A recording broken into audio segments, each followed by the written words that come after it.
నమస్తే. సమకాలీన రాజకీయ సామాజిక ఆర్థిక అంశాలపై సమగ్ర విశ్లేషణ అందించే నమస్తే నాగేశ్వర్ కార్యక్రమానికి స్వాగతం. ప్రొఫెసర్ గారు మనతో జాయిన్ అయ్యారు. నమస్తే నాగేశ్వర్ గారు. తెలుగుదేశం పార్టీ కూటమి అధికారంలోకి వచ్చిందంటే ముఖ్యంగా ఈ సూపర్ 6 హామీలు, ఆ హామీలు ఖచ్చితంగా అమలు చేస్తామని చెప్పి ప్రజల్లో ప్రచారం చేశారు. సో ప్రజలు కూడా ఆ మ్యాండేట్ ఇచ్చిన పరిస్థితి.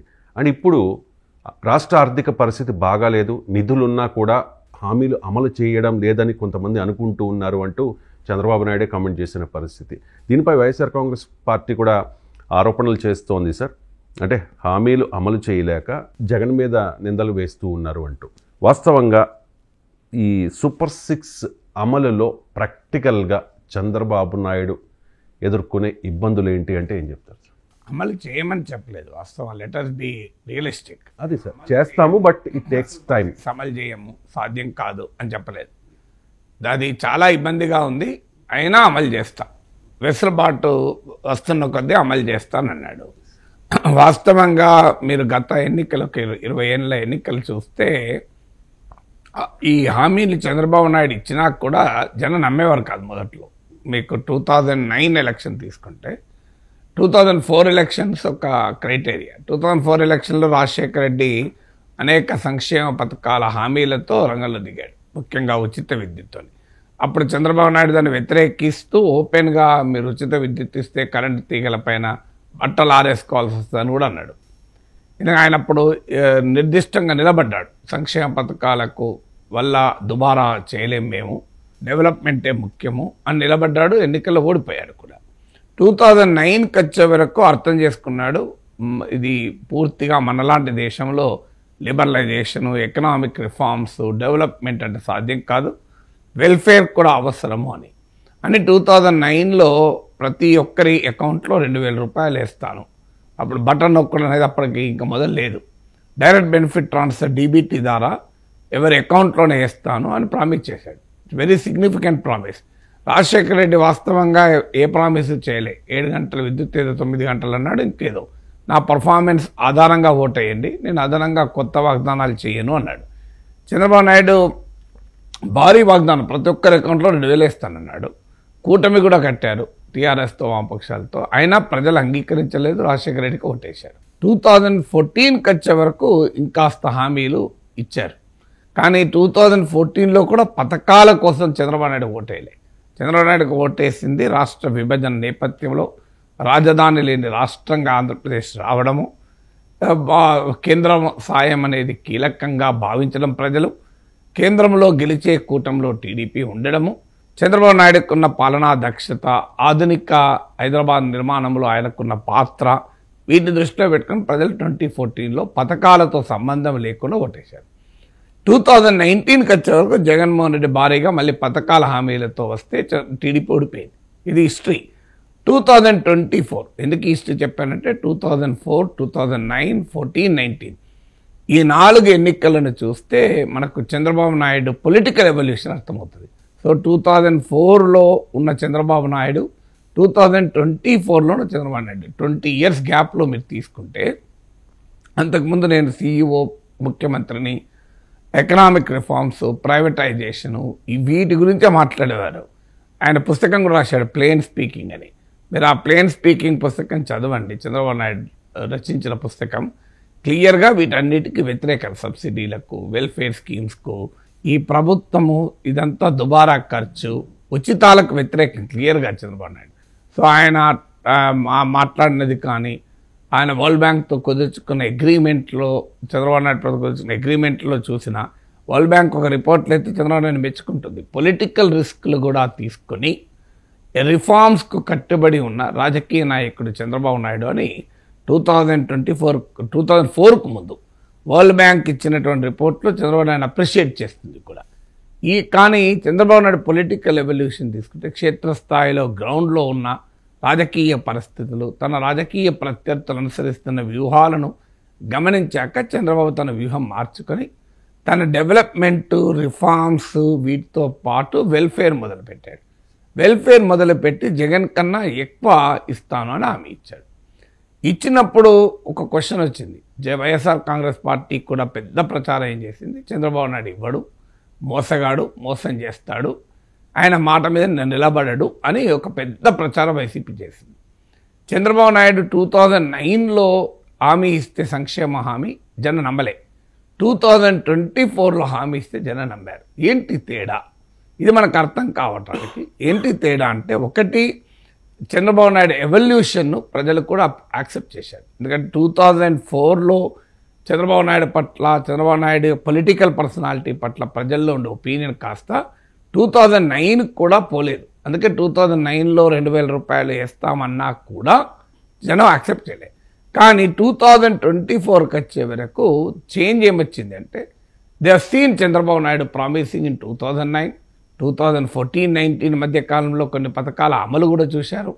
సో చంద్రబాబు నాయుడు పొలిటికల్గా ఎవాల్వ్ అయ్యారు. ఒకప్పట్లాగా ఆయన ఈ పథకాలకు వ్యతిరేకం కాదు, ఆయన కూడా తన రాజకీయ అవసరాలు, రాజకీయ పరిస్థితులతో మారాడు అని ప్రజలు యాక్సెప్ట్ చేశారు. ఇది మొదటి కారణం. 2009లో హామీలు ఇస్తే నమ్మంది, 2024లో నమ్మటానికి. ఇక రెండవ ఫ్యాక్టర్ ఏంటంటే, జగన్ పూర్తిగా పథకాలపైన ఆధారపడడం వల్ల దాని నెగిటివ్ కాన్సిక్వెన్సెస్ కూడా ప్రజలు గమనించారు. ముఖ్యంగా డెవలప్మెంట్ లేకపోవడం, ఎంప్లాయ్మెంట్ లేకపోవడము, ఆఖరికి గ్రామాల్లో రోడ్లు కూడా లేకపోవడము, అంటే ఎక్కడికక్కడికి ఎకనామిక్ యాక్టివిటీ దెబ్బతినడము, ఇది గమనించారు. ఒక తల్లి నాకు అమ్మకు వందనం అమ్మకు ఒడి వస్తుంది, పెన్షన్ వస్తుంది, ఇవన్నీ కలిపిన నా బిడ్డకు ఉద్యోగం వస్తే దగ్గర ఎక్కువ వస్తుంది కదా, నా బిడ్డకు ఉద్యోగం వస్తే 25,000, 20,000, 30,000 వస్తాయి కదా, వీళ్ళు ఎన్ని ఇచ్చినా ఎన్ని అవుతాయి అనేటువంటి భావన పెరిగింది. అందుకే youth unrest, youth unemployment, lack of livelihood opportunities ఈ పథకాలను దెబ్బతీసింది. ఇది ఈ కాంటెక్స్ట్ వల్ల కూడా చంద్రబాబు నాయుడుకి అడ్వాంటేజ్ అయింది.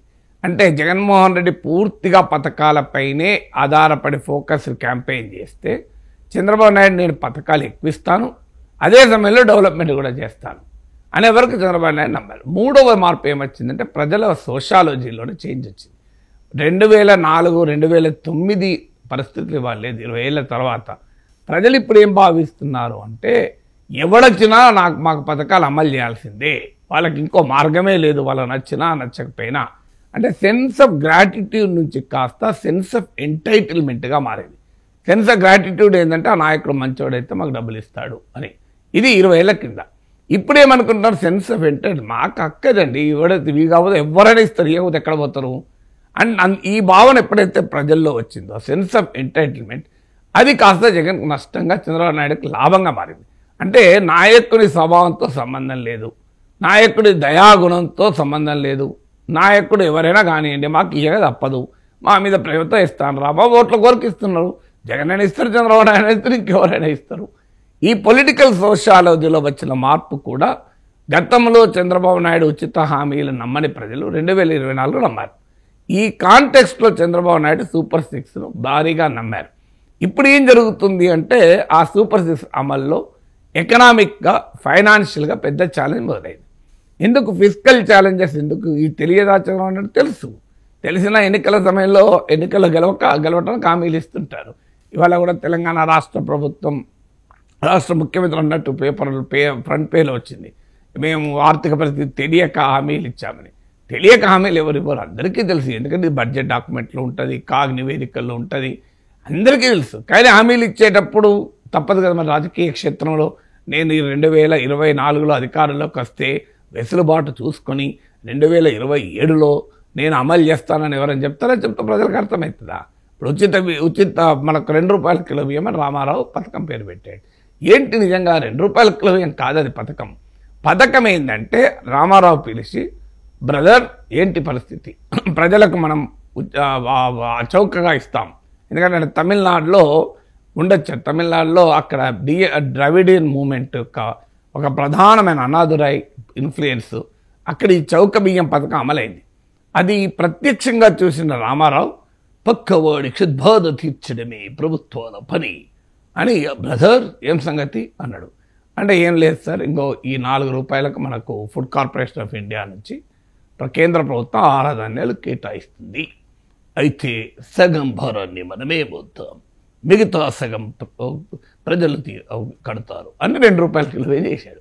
ఎందుకంటే రామారావులో ఉండేటువంటి ఆ స్వభావం, నిబద్ధత, ఒక నిర్ణయం గట్టిగా తీసుకునే స్వభావం.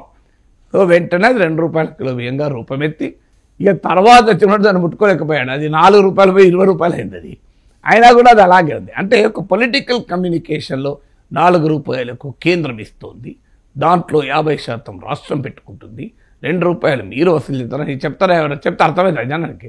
అది వెంటనే ₹2కే మీకు బియ్యం ఇస్తాం అన్నాడు.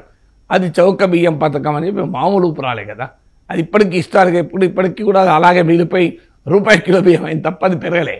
అందువల్ల పొలిటికల్ కమ్యూనికేషన్లో అనివార్యంగా చంద్రబాబు నాయుడు అయినా ఎవరైనా ఏం చెప్తారు, నేను ఇవి అమలు చేస్తానని చెప్తారు తప్ప నాకు ఆర్థిక వెసులుబాటు వచ్చాక ఆదాయం పెరిగాక నేను అమలు చేస్తాను, పెరగకపోతే అమలు చేయని చెప్పడు కదా. ఎన్నికల ముందు పొలిటికల్ కమ్యూనికేషన్ వేరు. ఇప్పుడు ఇచ్చేవరకు ఏమవుతుందంటే ప్రజలు అడగడం మొదలుపెట్టారు. ముఖ్యంగా రైతుల నుంచి బాగా ప్రశ్న వస్తుంది. మీరు క్షేత్రస్థాయిలో ఆంధ్రప్రదేశ్లో తిరిగి రండి, నేను ఈ మధ్య కూడా వెళ్ళాను. ఏమడుగుతున్నారు? ముఖ్యంగా రైతు భరోసా అడుగుతున్నారు. ఇది చాలా ఎఫెక్ట్. మీకు అమ్మకు ఒడి కూడా అంటే తల్లులు మహిళలు అంత తొందరగా బయటికి పడరు. వారు ఇంకా టైం పడుతుంది. వాళ్ళు మనసులో లేదని కాదు, కానీ ప్రధానమైన అసంతృప్తి అసహనము రైతుల్లో ఉంది. అయితే కలిసి వస్తున్న అంశం ఏంటంటే వైఎస్ఆర్ కాంగ్రెస్ వాళ్ళు ఎక్కడ లేరు. క్షేత్రస్థాయిలో నిలదీసే పరిస్థితుల్లో వైసీపీ లేదు. ఇప్పుడు తెలంగాణలో చూడండి గ్రామ సభలు పెడితే బీఆర్ఎస్ వాళ్ళు వెళ్ళి గోల చేస్తాను. అందుకే టమాటాలు గోడిగుడ్లు ఇవన్నీ ప్రత్యక్షమవుతున్నాయి. ఆంధ్రప్రదేశ్కి వచ్చే వరకు వైసీపీ వాళ్ళు ఫీల్డ్లో లేరు. ఎందుకు లేరు? ఒకటి, వాళ్ళు అరెస్ట్లకు భయపడవచ్చు, వాళ్ళు అంతకుముందు చేసిన అకృత్యాలను ప్రభుత్వాలు బయటకు తీసి ఎక్కడ కేసులు పెడతాయనో. 11 సీట్లకే పడిపోయారు, వాళ్ళ ఆత్మవిశ్వాసం దెబ్బతిని ఉంది. కారణాలు ఏదైనా క్షేత్రస్థాయిలో అధికార పార్టీని నిలదీసేటువంటి స్థాయిలో ఎక్కడా గ్రామాల్లో వైసీపీ కార్యకర్తలు లేరు. అందువల్ల మీరు ఎక్కడన్నా వెళ్ళండి, ఎమ్మెల్యేలు వెళ్తుంటే క్వశ్చన్స్ వస్తున్నాయి. ఈ మధ్య రేషన్ కార్డులు ఇస్తామని ప్రభుత్వం మొదలు పెడితే విపరీతంగా పోటెత్తుంది. తెలంగాణలో పోటెత్తున్నట్టు ఆంధ్రప్రదేశ్లో కూడా ప్రజలు అడగడం మొదలుపెట్టారు. మా రైతు భరోసా, ఈ అసహనం మొదలైంది. అందుకే చంద్రబాబు నాయుడు ఇంకో ఆర్థిక పరిస్థితి ఇది అని చెప్పాడు. కానీ మరి ప్రజలు దాన్ని అంగీకరిస్తారా? చెయ్యనని చెప్తలేడు. ఇప్పటికి కూడా నేను సంపద సృష్టిస్తాను చేస్తాను అంటున్నాడు. సో 2 ప్రామిసులు చేశాడు. ఒకటి, సంపద సృష్టించి అమలు చేస్తాను. 2, కేంద్ర ప్రభుత్వము సహాయంతో అమలు చేస్తాను. ఇప్పుడు అది మార్చేశారు. కేంద్ర పథకాలను నేను దారి మరల్చలేను అని. మరి అంతకుముందు ఎందుకన్నారు కేంద్ర సహాయంతో? దారి మరల్చమని మేము చెప్పడం లేదు, మీ పథకాలకే కేంద్రం సహాయం తీసుకురమ్మని అంటున్నాం. నేను ఆ రోజు కూడా ఎన్నికల ముందు చెప్పాను సాధ్యమయ్యే పని కాదని. మీరు ఆర్టీసీకి ఉచిత రవాణా ఉంది, ఆంధ్రప్రదేశ్లో చంద్రబాబు నాయుడు ప్రామిస్ చేశాడు, దానికి కేంద్రం డబ్బులు ఇస్తే తెలంగాణలో ప్రభుత్వం ఊకుంటుందా? మీరు ఏ రకంగా ఆంధ్రప్రదేశ్లో ఇస్తారో మాకెందుకు అన్నదా? ఢిల్లీలో ప్రభుత్వం అన్నదా? అందువల్ల రాష్ట్ర ప్రభుత్వ పథకాలకు ఇప్పుడు కేంద్రం డబ్బులు ఇవ్వదు. నేను ఎన్నికల ముందు కూడా చెప్పాను, ఎవరికి అప్పుడు అంగీకరించారు కదా. ఇప్పుడు ఏమంటున్నాడు చంద్రబాబు నాయుడు? కేంద్ర పథకాలను నేను దారి మరల్చలేను. దారి మరల్చమని ఎవరు చెప్పారు? దారి మరల్చకూడదు కూడా, జగన్ ప్రభుత్వం చేస్తే తప్పే అది. కానీ ఇప్పుడు మీరు ఏం చెప్పారు? కేంద్రం నుంచి సాయం, మీరు కూటమిలో ఉన్నారు, డబుల్ ఇంజన్ సర్కారు వస్తాయని మీరే చెప్పారు కదా. మేము అడుగుతున్నాం ప్రజలు అంటున్నారు. మాలాంటి వాళ్ళు అప్పుడన్నా ఇప్పుడన్నా సాధ్యం కాదని. కానీ అప్పుడేమో మీరు సాధ్యం కాదంటే మీరు అట్లా అంటారు. చంద్రబాబు నాయుడు సాధ్యం చేస్తాడు, మోడీ అడిగితే చంద్రబాబు నాయుడు అడిగితే మోడీ ఇవ్వడా? చంద్రబాబు నాయుడు మోడీ మధ్య దోస్తీ, పవన్ కళ్యాణ్ మోడీ మధ్య దోస్తులు కొనసాగించారు. ఇప్పుడు ఏమవుతుంది? మరి ఇప్పుడు కేంద్రం ఎందుకు ఇస్తలేదు? కేంద్రం రాజధానికి ఇస్తలేదు, పథకాలకు ఎక్కడ ఇవ్వాలి?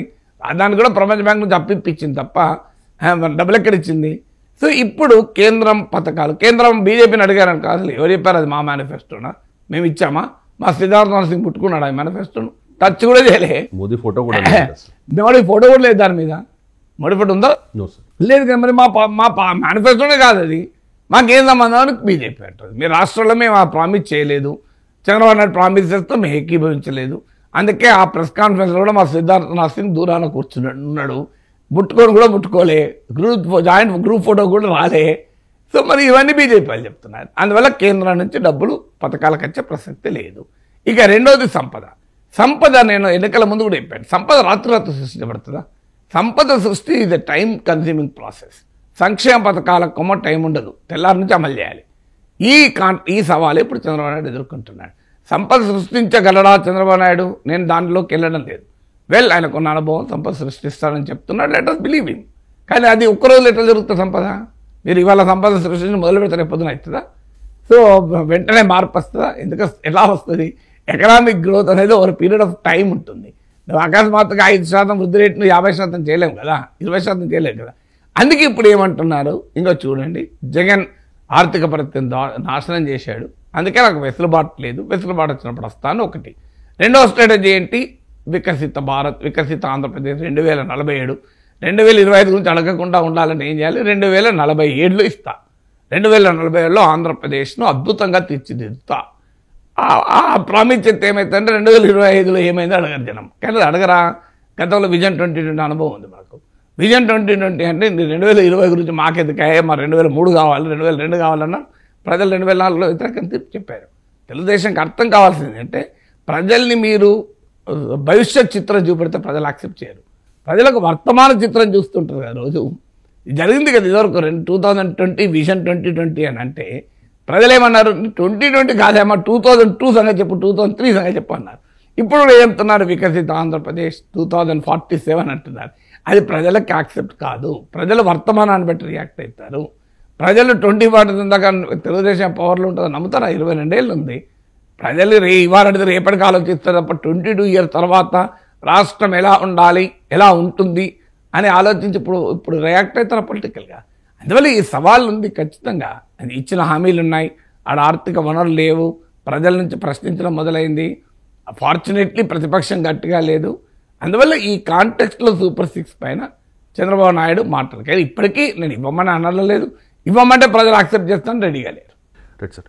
అంటే ఈ సూపర్ 6లో యువతకు సంబంధించి 20 లక్షల ఉపాధి అవకాశాలు లేదా నెలకు 3,000 రూపాయల నిరుద్యోగ భృతి ప్రస్తుతానికైతే అమల్లో లేదు సార్. ఎప్పుడు ఇస్తారనే దాని మీద కూడా ఇంకా క్లారిటీ ఇవ్వడం లేదు. స్కూల్కి వెళ్ళే ప్రతి విద్యార్థికి ఏడాదికి 15,000. ఎంతమంది పిల్లలు ఉంటే అంతమంది పిల్లలకు ఇస్తామని చెప్పి కొంతమంది కామెంట్ చేస్తే అలా ఉండదేమోనని చెప్పి మరికొంతమంది కామెంట్ చేసిన పరిస్థితి. బట్ తల్లికి వందనం విషయంలో ఇప్పటి వరకు క్లారిటీ లేదు. దానికి క్లారిటీ ఇచ్చారు, అందరికి ఇస్తామని చెప్పారు. మళ్ళీ లోకేష్ ఇవ్వలేదన్నది నిజం, కానీ మీరు క్లారిటీ లేదన్నది నిజం కాదు. అంటే అఫీషియల్గా కూడా చెప్పారు ఇద్దరు అందరికి ఇస్తామన్నారు. Okay sir. అండ్ ప్రతి రైతుకు ఏటా 20,000 ఆర్థిక సాయం, అది కూడా అమల్లో లేదు కదా సార్. అండ్ ప్రతి ఇంటికి ఉచితంగా ఏడాదికి 3 గ్యాస్ సిలిండర్లు, అది దీపావళి నుంచి స్టార్ట్ అయినట్టుంది. అండ్ ప్రతి మహిళకు నెలకు 1,500 రూపాయలు, అది అమల్లోకి రాలేదు. మహిళలకు ఉచిత బస్సు ప్రయాణం, చాలా రాష్ట్రాలు, కర్ణాటక లాంటి రాష్ట్రాలు ఇప్పుడు పునరాలోచించుకుంటూ ఉన్న పరిస్థితి. సో మెజారిటీ 5 out of 6 అమల్లో లేవు కాబట్టి ప్రజల్లో వ్యతిరేకత క్రమంగా పెరుగుతోంది అనుకోవాలి. 7 months టైంని మనం అంటే 7 months టైం అంటే ప్రజలు కొంత ఓపిక పడతారు. ఎందుకంటే వెంటనే ఏ ప్రభుత్వం అమలు చేయదు కదా, ఏ ప్రభుత్వానికి సాధ్యం కూడా కాదు. మీరు నిరుద్యోగ భృతి కేసీఆర్ ప్రామిస్ చేశాడు, అమలు చేశాడు, 5 ఏళ్ళ తర్వాత కూడా అమలు చేయలేదు. ఫస్ట్ అన్ని హామీలు అమలు చేయరు, అదైనా ప్రజలు యాక్సెప్ట్ చేస్తారు. అలాగే వెంటనే అమలు చేయరు, పీరియాడిక్గా అమలు చేస్తారు. ఎందుకంటే ఒక ప్రభుత్వాన్ని ఎన్నుకున్నది 5 సంవత్సరాల కొరకు కనుక ఈ 5 సంవత్సరాల పీరియడ్లో వెసులుబాటును బట్టి ఒక్కొక్కటి అమలు చేస్తారు.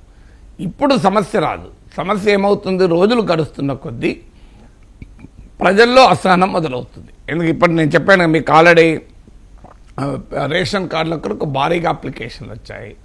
అలాగే మీకు ఈ రైతు భరోసా గురించి సీరియస్గా అసహనం మొదలైంది. ఇంకా అమ్మఒడిది పొలిటికల్ ఎక్స్ప్రెషన్ రాలేదు, అంటే తల్లికి వందనం సారీ. సో అది ఇంకా పొలిటికల్ ఎక్స్ప్రెషన్ రాలేదు. మహిళల్లో ఉండవచ్చు డబ్బులు పడలేదని. వాహన మిత్ర లాంటివి సెక్షనల్ పీపుల్, అందరికీ కాదు కనుక అవస్థ. ఇక మహిళలకు ఉచిత రవాణా, నిరుద్యోగ భృతి, మహిళల అకౌంట్లో డబ్బులు, వీటి పట్ల ఇమీడియట్గా వ్యతిరేకత రాదు. ఎందుకంటే ఇవి అంతకుముందు ప్రభుత్వం అమలు చేసినవి కావు. ఇందులో పథకాల్లో 2 రకాలు ఉంటాయి. అంతకుముందు ప్రభుత్వం అమలు చేసిన పథకాలు, కొత్తగా తెలుగుదేశం ఇచ్చిన హామీలు. కొత్తగా తెలుగుదేశం ఇచ్చిన హామీల అమలు ఆలస్యమైనా కూడా ప్రజలు ఇమీడియట్గా రియాక్ట్ కారు. ఎందుకంటే ప్రజలకు అది అనుభవించిన ఎక్స్పీరియన్స్ లేదు. సో ప్రజలు అనుభవించిన ఎక్స్పీరియన్స్ ఉంటే రైతు భరోసా కావచ్చు, తల్లికి వందనం కావచ్చు, ఇవి ప్రజలు ఆల్రెడీ ఎంజాయ్ చేశారు. ఈ బెనిఫిట్ లాస్ట్ 5 yearsలో ఎంజాయ్ చేశారు కనుక వాటిపైన ఎక్కువ సంతృప్తి ఉంటుంది. మీకు కొత్తగా తెలుగుదేశంలో మహిళలు ఉచిత రవాణా పథకం ఇంకా అమలు ఎందుకు కాలేదు, నిరుద్యోగ భృతి ఎందుకు ఇవ్వలేదు అని వెంటనే ప్రజలు రియాక్ట్ కారు. ప్రజలు కంటిన్యూటీ కోరుకుంటారు, చేంజ్ విషయాలు ఆగుతారు, కంటిన్యూటీ విషయాలు ఆగరు. ఇప్పుడు కంటిన్యూటీ అండ్ చేంజ్ అంటే గత ప్రభుత్వము అమలు చేసిన పథకాలను మరింత ఎక్కువగా పెంచి ఇస్తానని చంద్రబాబు నాయుడు ప్రామిస్ చేశాడు సూపర్ 6లో భాగంగా. దానిపైన ఎక్కువ సంతృప్తి ఉంటుంది. కొత్తగా కొన్ని ప్రామిస్ చేశారు, దానికి వెయిట్ చేస్తారు ప్రజలు. ఎందుకంటే మీరు కొత్తగా వాళ్ళకి ఎక్స్పీరియన్స్ అనుభవం లేదు కదా. ఆల్రెడీ ఇప్పుడు ఎవరమైనా మనము పేదవాడిగా పుట్టి డబ్బున్నవాడిగా మారామనుకోండి, ఆనందంగా ఉంటుంది జీవితం. కానీ కొన్ని లగ్జరీస్ అనుభవించి మీరు ఆల్రెడీ ఒక సైకిల్ ఉంటారు, తర్వాత స్కూటరు, తర్వాత కారు, ఆనందంగా ఉంటుంది. కానీ ముందే మీకు కారు ఉంటుంది, కానీ ఏదో ఆర్థిక పరిస్థితి దెబ్బతిని కారు అమ్ముకొని స్కూటర్ కూడా తీసుకొని సైకిల్ మీద పోతున్నారు అనుకో, మీరు నరకం అనుభవిస్తారు. అదే మీరు అంతకుముందే సైకిల్ మీద ఉన్నారనుకోండి, మీరు నాకు రేపు ఇవాళ కాకపోతే రేపైనా స్కూటర్ వస్తుంది, ఆ తర్వాత నేను కారు కొనుక్కుంటాను, ఆనందంగా ఉంటాడు మనిషి. అందువల్ల ఇద్దరు సైకిల్ మీద ఉండొచ్చు. ఒకతనేమో ముందే సైకిల్ మీద ఉన్నాడు, స్కూటర్ వస్తాను ఆశపడుతున్నాడు, అదొక పద్ధతి. రెండో వ్యక్తి ఆల్రెడీ కారు నుంచి స్కూటర్ నుంచి సైకిల్కి వచ్చాడు, ఈ రెండో వ్యక్తి అసంతృప్తిగా ఉంటాడు. ఈ రెండో వ్యక్తి ఎవరు అంటే రైతు భరోసా, అమ్మక వందనం లబ్ధిదారులు. వీళ్ళు రెండో కేసు, వీళ్ళు ఆల్రెడీ అనుభవించారు కదా, మరి మాకు ఎందుకు రావడం లేదంటారు. మొదటి కేసు ఎవరంటే ఫస్ట్ మాకు వస్తుందేమో, మహిళలకు ప్రతి అకౌంట్లో వేస్తామన్నారు, బాబు గారు వేస్తారు, నిరుద్యోగ భృతి వేస్తారు, ఇంకో చూడండి మీకు మహిళలకు ఉచిత రవాణా ఇస్తారు. ఇది మొదటి రకం. మొదటి రకం వాళ్ళకన్నా రెండో రకం వాళ్ళు మొదటి రకం ఆశలతో ఆగుతారు, రెండో రకం నిరాశలతో రియాక్ట్ అవుతారు. ఆ రెండో రకం వాళ్ళు రియాక్ట్ అవ్వడం మొదలైంది. అయితే ఉన్న అడ్వాంటేజ్ నేను ఇంతకుముందు చెప్పినట్లు వైసీపీ వాళ్ళలో కదలిక లేదు. ఇదే కాదు, ఇప్పుడు ఉదాహరణకు భూముల ఇష్యూ ఉంది. జగన్ టైంలో భూ కబ్జాలు బాగా జరిగాయి అని ఆరోపణలు వచ్చాయి. ఈ ప్రభుత్వం వచ్చాక మీరు అప్లికేషన్లు పెట్టుకోండి అన్నారు. జనం భారీగా పెట్టుకున్నారు అంతటా. కానీ రీసర్వేలు చేయిస్తే కొన్ని చోట్ల తక్కువ భూమి వచ్చింది, దాంతో ప్రజల్లో వ్యతిరేకత, అది ఇంకా సెటిల్ కాలేదు. ఈలోగా కలెక్టర్ ఆఫీస్ నుంచి ఫోన్లు వస్తున్నాయి, మీ భూమి అంశము సెలెక్ట్ అయ్యి మీరు పరిష్కారం అయిందని అని భావిస్తున్నారా, అయితే ఒకటి నొక్కండి, రెండు నొక్కండి అని. అరే మాకు ఇంకా పరిష్కారం కాలేదని మేము టెన్షన్లో పడుతుంటే మొదలు ఈ నొక్కడం ఏంటి అని. సో ఇలా కొన్ని అంశాలపైన దీంతో పాటు ఇక తెలుగుదేశం కాడర్లో అసంతృప్తి ఏంటంటే అధికారంలోకి వస్తే రెడ్ బుక్ అమలు మొదలై ఎక్కడికక్కడ వైసీపీ వాళ్ళ సంగతి తెలుస్తారని అనుకున్నారు. అది జరగడం లేదు, దాంతో అసంతృప్తి. మీరు ఆంధ్రజ్యోతి పేజ్ మంచి చూస్తే మరి అర్థమవుతుంది. ఇది ఆ అసంతృప్తి మొదలైంది. ఏంటి ఆయన లోపలేయలేదు, వీని లోపలేయలేదు, వాళ్ళ లోపలేయలేదు, ఇంకెంతకాలం లోపలేస్తావు, ఇంకా వల్లంనేని వంశీని ఏం చేసిండ్రు, కొడాలి నాన్న ఏం చేసిండ్రు, వాళ్ళు ఎవరిని ఏం ముట్టుకుంటలేరు కదా అని, లేదా క్షేత్రస్థాయిలో కాన్స్టిట్యున్సీ లెవెల్లో ఉన్న ఆఫీసర్స్ని ఏం చేశారు, ఎవరు నిన్నగా మన రఘురామకృష్ణరాజు అన్నాడు చూడండి, నేను గుర్తించి చెప్పినా ఇంతవరకు ఏం కాలేదు అని డిప్యూటీ స్పీకరే అసంతృప్తి. ఈ అసంతృప్తి కూడా మొదలైంది. ఇవన్నీ ఇనీషియల్ స్టేజ్లో ఉన్నాయి. ఇవి నెక్స్ట్ భవిష్యత్తులో ఏ రూపాన్ని సంతరించుకుంటాయో ఇప్పుడు మనం చెప్పలేము. మంత్రి కొల్లు రవీంద్ర అసంతృప్తి వ్యక్తం చేశారు సార్. గతంలో కొల్లు రవీంద్ర మీద కేసు పెట్టిన అధికారిని నిన్న ఏదో ఒక ప్రోగ్రాం జరిగితే వేదిక మీదకి తీసుకొచ్చారని చెప్పి ఆయన అలిగారని కూడా ఒక వార్త చూశాను నేను.